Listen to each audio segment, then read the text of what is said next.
खुलुमबाय बिटिआरनि चेनेल गासैखौबो बरायबाय। आंनि चेनेलखौ साबस्क्राइब खालायखोबा साबस्क्राइब खालायदो आरो बे खाथिनि बेल आइकन बेलखौबो थुनानै होदो जाहाथे गोदान भिडिअ बानाय सिगाङावनो नटिफिकेसन सौहैनाय बायदि। गाबै गाबै फिसाजोनि बिमाखौ लिंहरनाय। नों फैफिनदो मामि, आफा नोंखौ लायफिनगोन होननानै गाबै गाबै गथ'आ बुंबाय थादों।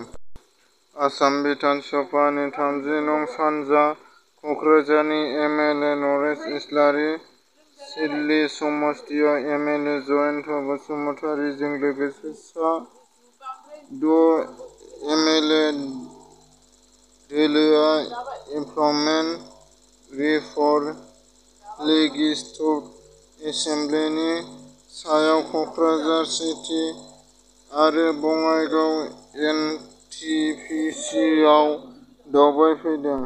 संसाराव जोनोम मोनना सानैसो थांना थानायनि थाखाय जुजिनाय, गावनि गोनांथिखौ सुफुंनो ना फिसि गथ' गथाय, बिमा बिफा, नखरनि बोथिसे ओंखामनि मावसोमनाय, लहा बादि अन्थाइबो देहानि बोलो आरो हाथुरानि बुनाय फिसा फिसा महर मोनदों खब'से ओंखामनि थाखाय।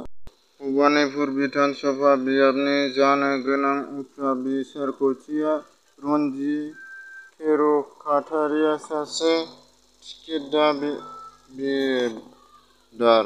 मिरु लाइमोन इउ पि पि एल नि दोलो आफादगिरि मुश्री समनाथ नार्जारी बिथाङा फैगौ 15 सेप्तेम्बराव जानो गोनां बड'लेण्ड बुब्लिनि 3थि जोनोम सानखौ हामलायथि रादाब बाउहरदों। गसाइगाव बि ए फरायसालिमानि गोरायुं ड अजित बर' बिथाङा बड'लेण्ड बुब्लि 3थि 15 सेप्तेम्बर गायसननाय साननि गाहाम हामलायथि बाउहरदों। थांनाय मैयानि हराव 12 रिंगायाव सिनाय मोनै दुथांफोरा प्रिया बसुमतारीखौ गोबौ सिखाजों गाग्लोबदों। सालबारि बि जे पि बाइक रेलियाव रां मोनैनि दुंहाव थासारि।